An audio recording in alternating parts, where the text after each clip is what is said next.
Hello everyone. In the previous video, we have studied about the bound state energies and bound state wave function for the this attractive Dirac delta potential. So here is the another problem from Jet Li. So it states that consider a particle of mass m subjected to an attractive delta potential v of x equal to minus v naught delta of x, where v naught is greater than 0, that is a positive quantity, and v naught has a dimension of energy and distance. So the first question says that in the case of negative energies, so that this particle has only one bound state, find the binding energy of and the wave function. So this first function we have already discussed in our previous video. Now let's try to uh, recap what we have discussed.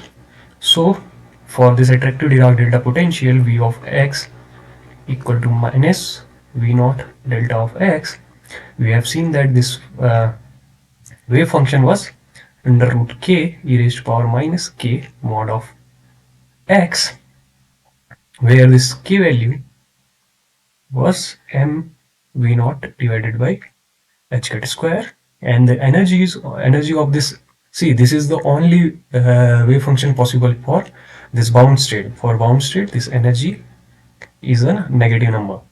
This is for this attractive potential. Okay, and this energy value, if we found that minus v naught square m divided by 2 h cat square. So notice here that this value is itself coming negative. Okay, and this is the binding energy of the particle.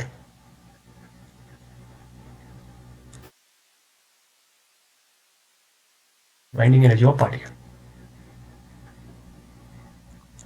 So let's try to solve the part B of this question. So it says that calculate the probability of finding the particle in the interval of minus a to plus a. So we know that the probability of finding any particle in the range minus a to plus a is given by integration from minus a to plus a mod psi x square dx. So here in this case, the psi of x is under root k e raised to power minus k mod of x. So we will use this. So normalization constant will be here a to a minus 2k mod of x dx. So you can write this, you can split this integration, since this is an even function. So from 0 to a, then e raised to power minus 2ka dx. So this will become 2k, and then e raised to power minus 2ka divided by 2, sorry, here it will be x, 2kx.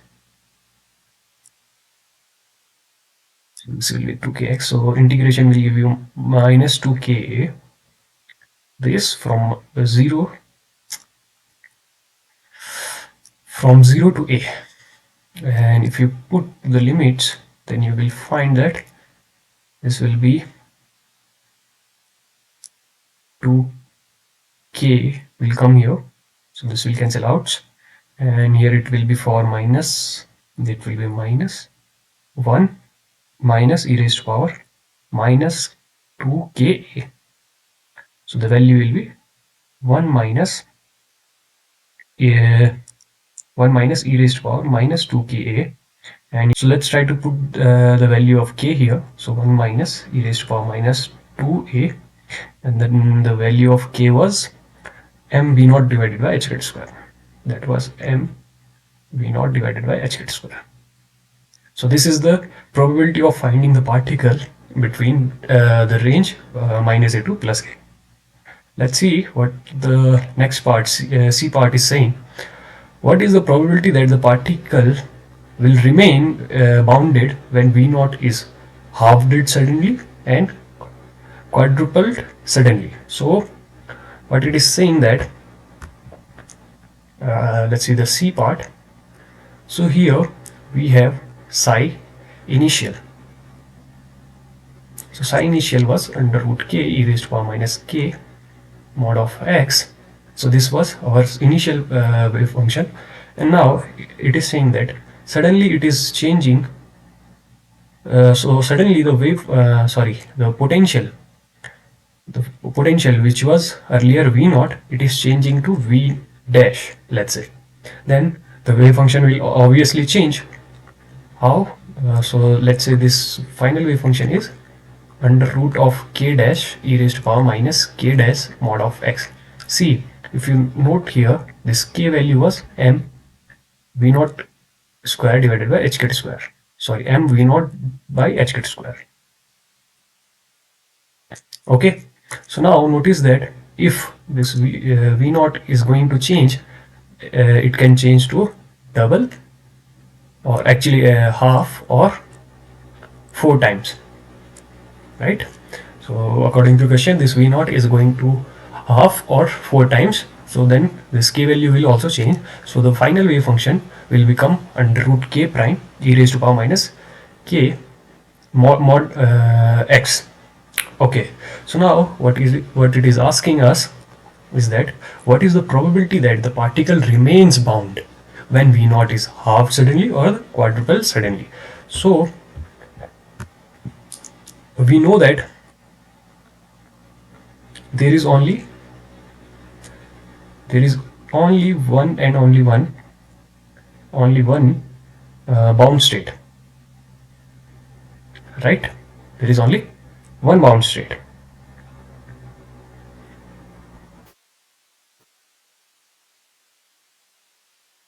So therefore, what it is asking that it should be remain in this final state, so that the final wave function should be of the very similar form with slightly different parameters. So the parameter is k.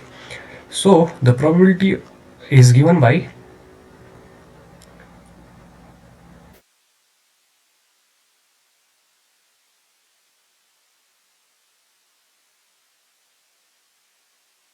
so from the fundamental postulates of quantum mechanics, we know that the probability of finding the particle in a new state is given by this mod square of this integral. So this is xi1 star xi dx. So here this xi1 is the xi final, and this xi is xi initial. Also there will be integration of minus infinity to plus infinity psi initial mod square. So since we know that this is a normalized, so this value will be 1. So all we have to find is the numerator of this probability. Okay, so let's try to calculate this. So the probability will be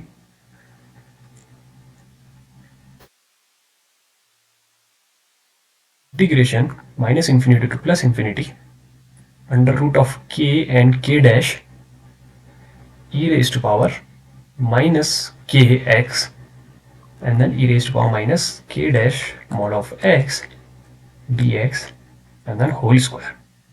Okay, so let's try to write this in terms of v naught, so that we can get an idea of how this probability is changing according to the how the potential is changing.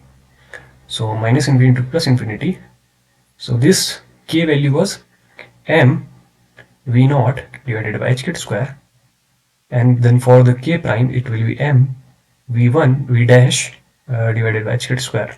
So under root will carry, and then e raised to power minus mod of x, and then what I can write is there is k and k prime plus, so that will be v naught plus v prime, that will be plus, and then factor will be m and divided by h kit square.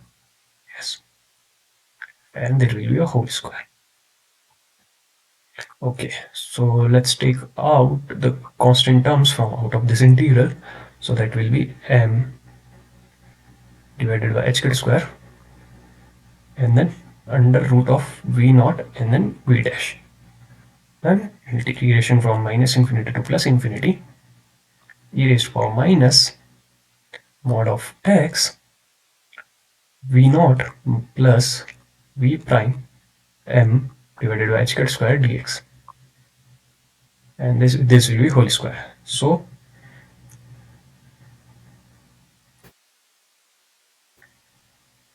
again, this is a even function. We can divide it into two parts, and therefore this will become 2 times m h cut square under root of v naught v1, and the limits will be from 0 to infinity, and this is an integration of a exponential function, so that will be e raised to power minus x v naught plus v prime m divided by h cut square, and in the denominator it will be what, minus v naught plus v prime m divided by h cut square,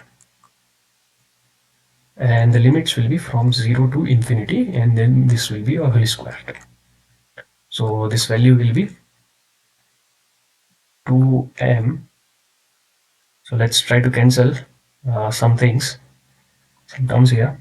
So this m and m, and then this h cut square, I think it will get cancelled with this. So what we're left with is 2 under root of v naught v1, and then divided by v naught plus v prime, and this integration will give me, so if I put the limit of this integration, then let's put this 0 first, then this will be minus plus 1, and then minus e raised to power infinity, so that will be 0, and then this is a whole square term. Okay, so let's make the square of this term, so that will be 4 v naught v prime divided by v naught plus v prime whole square. So this is the probability of finding, so this is the probability, so that the after the sudden change of potential, the particle will remain bounded. So this is the probability that when this v naught is suddenly halved, or we will put the value of v prime later on, and so that the particle will remain bounded. So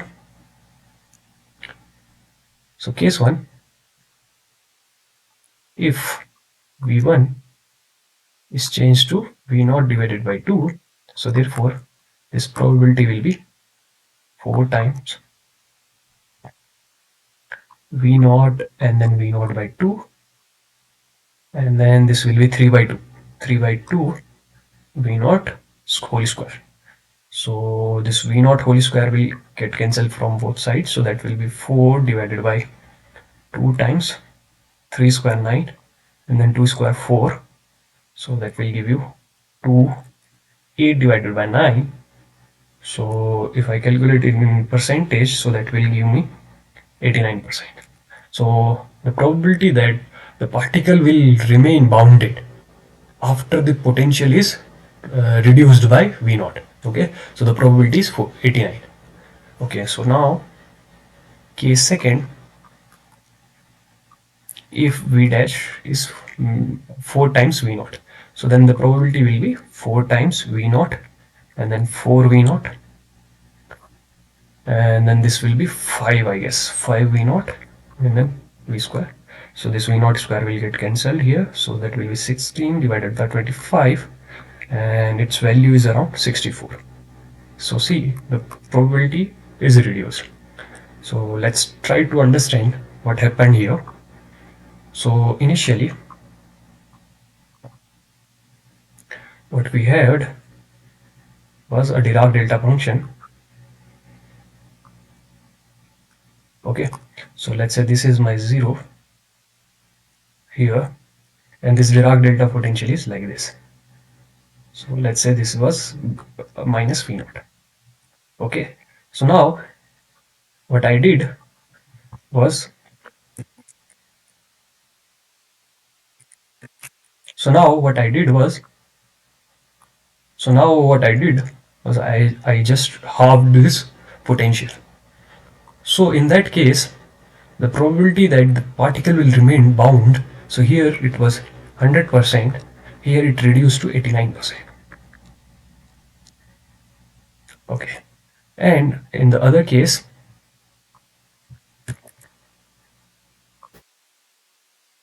when we increase this potential and it became to 4 times,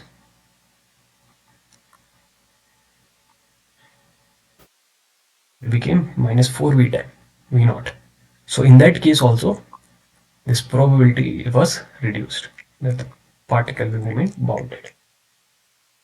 So let's see what was the effect of this potential change, the sudden change of this potential to the wave function. So initially, uh, my initial wave function was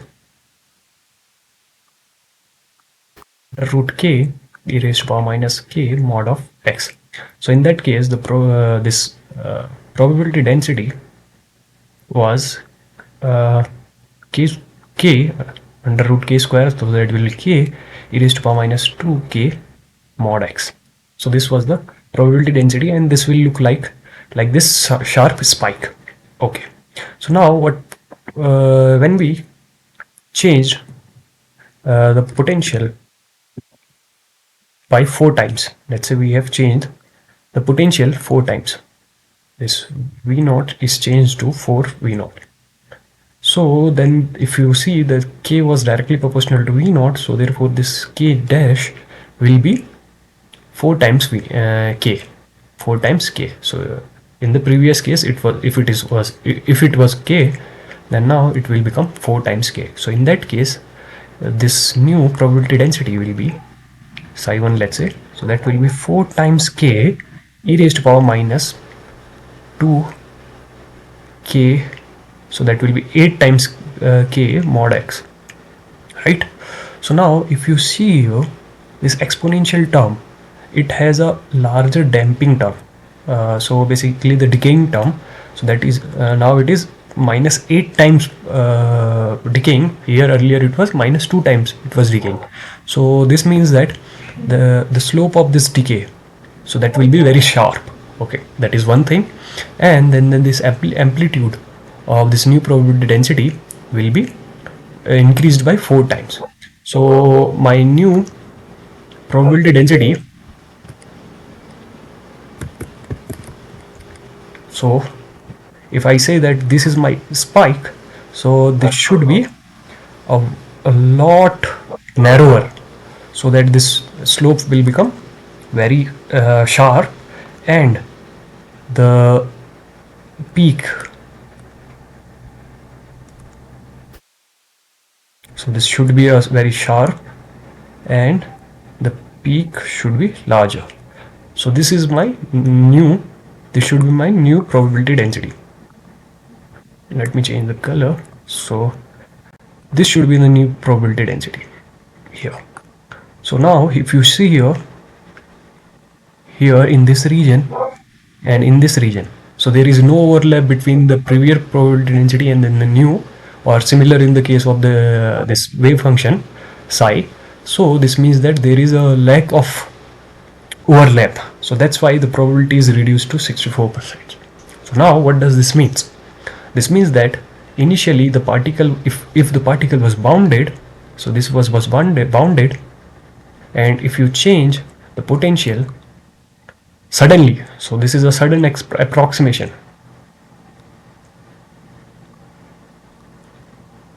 So then in that case, there is a finite probability that this is the probability 64% that the particle will remain bounded, and there is some extra additional probability that is 1 minus p, that will be around 36%. So 36% probability that this particle will go to some other states.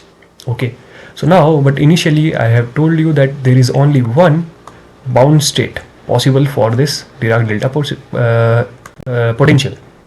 So then where this 36% probability will go, so that will go for the scattering state. So what is the scattering state? So that here the energy is taken to be positive, is greater than 0, and the particle is free. So that's why the wave function will become e raised to power iota kx types. wave function. So that will represent a free wave or a free particle wave function. And this is the similar case happens when the potential is reduced by let's say 2 times. So then in that case this spike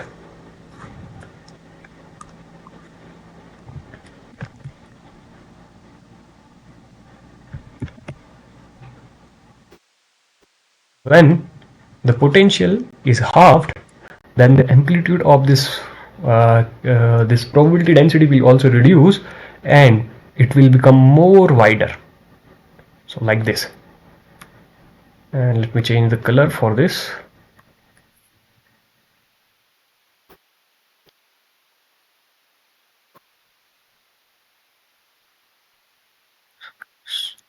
So in all these two cases, the probability of overlap, so basically if you see the overlap with the initial one to the final one, it is reduced. So that's why the probability of finding the particle in the again its bound state is less than the one.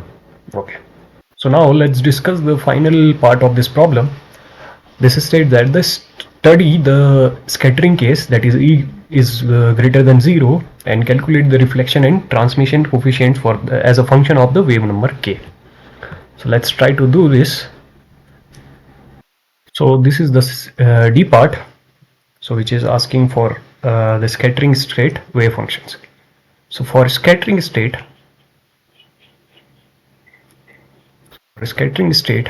my energies are positive. Okay, so let's try to solve the Schrodinger wave equation for this potential. So in this case, let me draw this potential again. So my potential was minus V naught here at x equal to 0. So I have first region and then this second region. So for first region, this x is less than 0 and here x is greater than 0.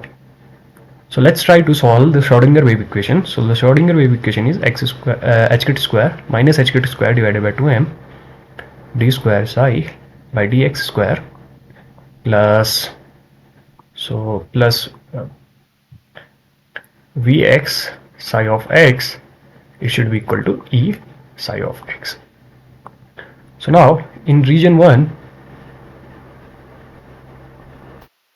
so in the region 1, so this potential is, there is no potential, so this V is 0, here V is 0, here V is 0, and only at x equal to 0 there is minus V naught. So in the region 1, so that is given by x less than 0, my Schrodinger wave equation will become d square psi by dx square, and then this will be plus minus and this plus, so that will be 2me divided by hk square psi x equal to 0, right? Also in region 2, that is x greater than 0, there is no potential, and this very same differential equation will be satisfied there also. 2me divided by hk square psi of x equal to 0. So I can write this as, this is in region 1, I can write it as left wave function, and in the right region I can write psi r. Okay, so the solution for this differential equation can be given if I consider let k is equal to under root 2me divided by hk square, and since these both differential equation are similar, so therefore I can write the general differential equation as d psi by dx square plus k square psi of x equal to 0. Here x is not equal to 0. Yes, x is not equal to 0 at this exact point, and I am considering here the both regions. So this is the differential equation which I should solve. So here this is a second order differential equation with the roots as m square plus k square should be equal to 0. This means that m should be equal to plus minus iota k. So therefore the solutions will be of plane wave type solution. So psi of x should be something c e raised to power iota kx, and c1 and c2 e raised to power iota kx minus k iota kx. So this should be the wave function, the form of the wave function. So in the first region this should be the form, and in the second region that should be the form. So now if you notice here that let's say the particle is coming from this region, this side, this is the left side. So if the particle is coming from this side with energy greater than 0, so in that case it will see this scattering potential and it may move to the second region because there is nothing stopping it here. So but there is a finite probability that it could be reflected back. Why? Because of this scattering potential, there is a finite probability that it could reflect back. So that is the quantum phenomena, right? So in that case I can generalize my wave function for the two regions as, so in the first region there could be a transmission as well as a reflectance. So therefore the wave function is a linear combination of incoming plane wave and outgoing plane wave. So for x less than 0, while in the second region there is nothing which can reflect back this plane wave. So there will be only one forward moving plane wave for x greater than 0. So this is my wave function for the scattering state by this Dirac delta potential. Now let's try to find out the values of this ABC. So use boundary condition. So what is the boundary condition? That this wave function must be continuous at x equal to 0. So this means that this a and then e raised to power iota k 0, that will be 1, and here it will be 1. So a plus b should be equal to c. So if I say that this was my equation a, this is equation 1, let's say, and we will use we will integrate this Schrodinger wave equation to find the discontinuity in the first derivative of this wave function. So that was hk square divided by 2m. So if you remember, we have integrated the Schrodinger wave equation to find the discontinuity in the wave function, the first derivative, in the discontinuity in the first derivative of the wave function. So that was d xi by dx at x equal to 0 plus epsilon and 0 minus epsilon. So if you integrate the Schrodinger wave equation, you will get this, and then v naught psi of x, this should be 0. So if you remember, we have calculated 3 integrals. Please check the previous video for that. So this is what you will get when you integrate the Schrodinger wave equation. So, and we can find the derivative of this wave function from this equation 1, and we can substitute for epsilon, and here epsilon is tending to 0, right? So therefore we can consider hk square divided by 2m, and then derivative of in the for x 0 plus epsilon. So this will be the region, this second region. This is the second region. So in the second region, that will be c, and then derivative will give you iota k, right? While this 0 minus epsilon is the representing this region, that is first region. So in that case, that will be a iota k and then minus b iota k, right? And I have put this epsilon tending to 0, so this exponential will become 1, and this v naught, and at psi equal to 0, the value will be c, let's say, right? C and equal to 0. So let's try to simplify this complex equation. So what I can take common out is iota k, and then with a negative sign, or let's say leave negative sign, just take iota k out. So that will be minus h cut square iota k divided by 2m, and here it will be c minus a and then plus b, right? And this minus, let's try to make this minus minus both minus positive, and here it will be v naught c equal to 0. So, or what I can do is also I know that a plus b is equal to c, so therefore let's try to remove c from this equation, so that will become plus h cat square iota k divided by 2m. So if I substitute here c, then a and a will cancel out and it will remain 2b plus v naught a plus b equal to 0. So this 2 will cancels out.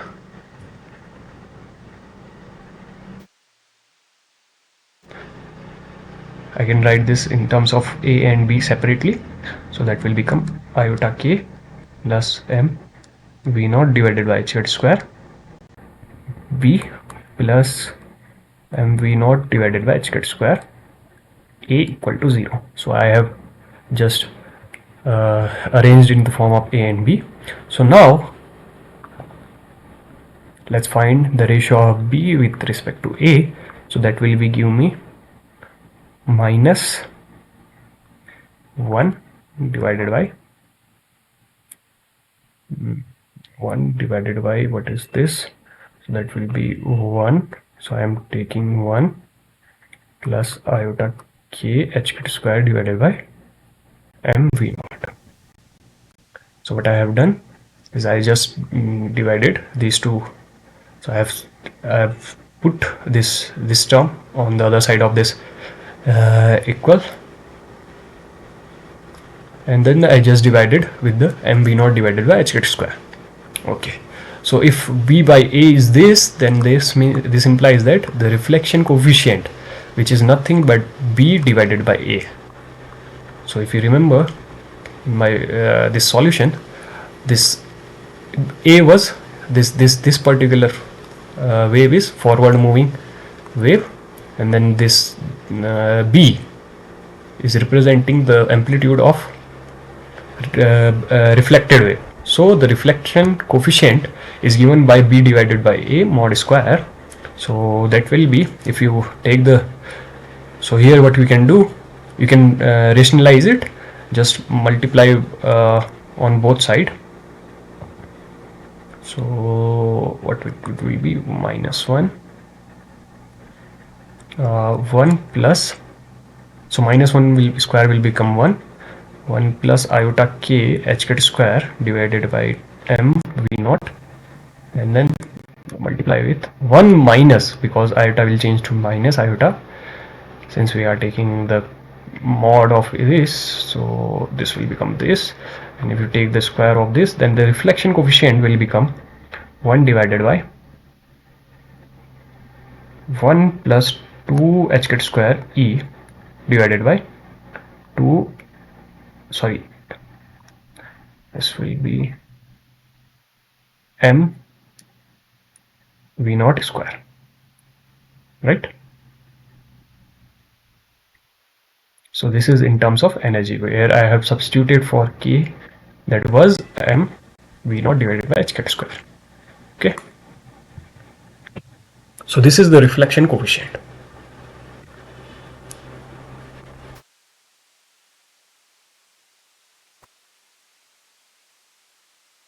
Now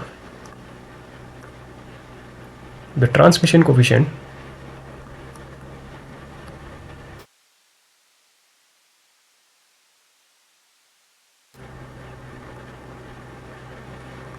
should be 1 minus r, right? So t should be 1 minus r, the sum of these two, t plus r, should be 1.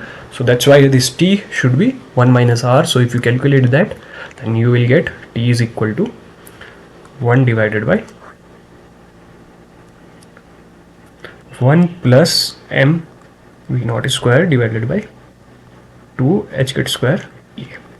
Also, if you calculate this by finding mod CE divided by mod A whole square, then also you will get the similar form of this transmission coefficient. So these two are the formula for reflection and transmission coefficient for the scattering state via Dirac delta potential. So thank you so much for watching this video. We will meet next time.